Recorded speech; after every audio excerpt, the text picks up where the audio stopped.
Hello, Kentucky friends. $20 million roster? Don't keep an eye on Kentucky basketball. We're sticking with basketball. Dude, is this a joke? Let's take a look at what's new in Kentucky and the NIL issue. Subscribe to the channel first. The issue of NIL in college basketball has become one of the most debated topics in recent years, and the Kentucky Wildcats program is at the center of that conversation. With an unshakable tradition and a passionate fan base, Kentucky has not only embraced the concept but has also turned it into a strategic weapon to attract and retain the sport's top talent. However, as the words of coach Mark Pope and star Otega reveal, the program walks a fine line between competitive excellence and the financial implications of NIL. When Pope jokes that the 2025-26 roster's NIL valuation is close to $200 million, it's clear he's aware of the magnitude of the phenomenon. But his statement goes beyond humor. It reflects the seriousness with which Kentucky takes its position in the college basketball landscape. This is the University of Kentucky. I never forget that. We're supposed to be the best at everything, Pope said. He's reinforcing the idea that the program isn't just embracing the NIL era, it's trying to dominate it. For Pope, the NIL isn't just an obligation or a passing trend. It's an opportunity to further cement Kentucky's dominance in the sport. However, despite the grandiosity of the figures being mentioned, including the $20 million figure that's been circulating as a rough estimate of the roster's total value, there are important caveats to be made.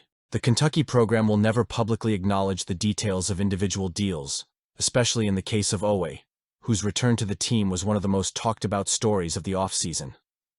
Turning down a likely NBA draft pick to return to Lexington certainly involves significant financial considerations, but the player prefers to avoid discussing numbers. They're paying us, so that's great for sure.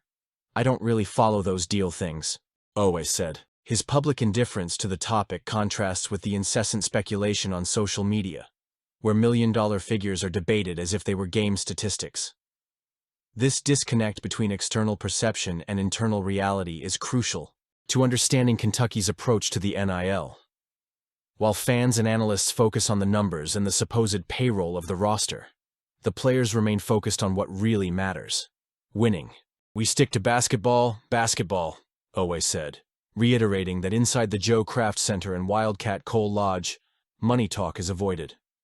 This deliberate distancing demonstrates impressive maturity on the part of the athletes, who understand that NIL, while important, should not overshadow the team's core goals.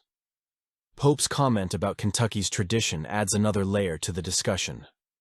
Not only does he emphasize the importance of being the best in every aspect, but he also underscores that NIL is just one more component of that commitment to excellence. The phrase "put the transfer portal on the list. Our job is to be the best in everything" reflects a mindset that goes beyond momentary trends. For Kentucky, NIL is not a threat to the integrity of the sport, but rather a tool to attract top talent and ensure the program remains a national powerhouse. But is this strategy sustainable? The $20 million figure mentioned for Kentucky's roster is impressive, but it's not unique in college football. Programs like Duke, North Carolina, and UCLA have also invested heavily in the NIL, creating an increasingly competitive market. Talent means money, and Kentucky knows that better than anyone. However, revenue sharing and the new NIL clearinghouse could change the dynamics of that market in the near future. For Owe, that doesn't seem to be a concern. They're paying us, so that's great, he said, demonstrating a pragmatic approach to the changes. Kentucky's greatest strength lies in its ability to balance the financial side with the athletic side. While other schools struggle to adapt to the new rules and the impact of the NIL, Kentucky is already ahead of the curve, using its prestige and resources to attract players like Owe and Denzel Aberdeen. Still, the program is keen to emphasize that basketball remains the top priority. You just can't always believe social media, Owe said, noting that at the end of the day, the goal is clear: to win. Owe's big expectations for Kentucky? Let's break it down. Otega. Owe's return to the Kentucky Wildcats for the 2025-26 season not only strengthened the program, but also signaled a unique opportunity for a group of players who already know the ropes of Mark Pope's system. With 5 eligible talents returning, and 4 of them deciding to stay in Lexington, including the likes of Brandon Garrison, Colin Chandler, and Trent Noah, Kentucky now has a solid foundation from which to build a competitive team. That continuity is crucial in today's college basketball landscape, where turnover through the transfer portal and the NBA draft often makes it difficult to build cohesive rosters. And as Owe noted, these players are expected to not only maintain their current level, but also make huge leaps in their second year with the program. The concept of the sophomore leap is something Mark Pope has repeatedly emphasized since arriving at Kentucky. He believes that after a year of adjustment, players tend to blossom as they internalize tactical principles, gain physical and mental confidence, and become leaders within the group. For Owe, who led the team in scoring last season, this evolution is not only expected, but inevitable. Looking back, obviously these guys I feel like they can make a really big leap this year, he said, highlighting especially the growth of Brandon Garrison, whose physical and mental improvement seems evident. This synergy among the veteran players creates an environment that is conducive to raising their performance levels. What's more, these players' roles go beyond their individual contributions. They are now the cornerstones of the program, responsible for guiding the newcomers and helping them quickly adapt to the pressures of playing at Kentucky. As Owe explained, you have some guys that you already have that kind of close bond with, but they also understand what it takes and what you have to do to be successful here. This dynamic is vital to maintaining the culture of excellence that defines Kentucky. Players like Jackson Robinson, who filled that role last season, have shown how experience can be effectively transferred, and now it's up to Owe, Garrison, and company to step up to the plate. In Colin Chandler's case specifically, Owe points to the importance of a full summer of preparation.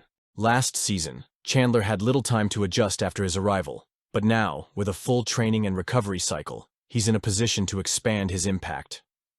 He knows what it takes, Owe said, highlighting not only Chandler's technical growth but also his maturity off the court. That balance of athletic ability and personal development is often the difference between players who make the long-awaited leap forward. But what's perhaps most striking is Owe's approach to his own development. After an impressive season, he's not content to stagnate. On the contrary, his confidence is at an all-time high, and he's demonstrated remarkable clarity about what needs to be done to reach the next level. Continuing to improve my game in the system, he said, acknowledging that the support of Pope and his coaching staff is key. But that individual work will be crucial. That mindset reflects Pope's philosophy, which encourages his players to dedicate themselves deeply to the process of growth, both on and off the court. Travis Perry's departure was an unexpected loss, but it also served as a reminder that each player must find his own path. For Owe and the others who decided to stay, their commitment to Kentucky is clear. They chose to continue fighting for the legacy of the program and their personal goals. Now, with an experienced core familiar with Pope's demands, Kentucky is poised to not only compete, but dominate in 2025-26. The next few months will be crucial to cementing that evolution. With the combination of veteran talent, internal leadership, and the addition of new players recruited by Pope, the Wildcats have all the tools they need to shine. So what will the Wildcats look like this season? Let us know what you think.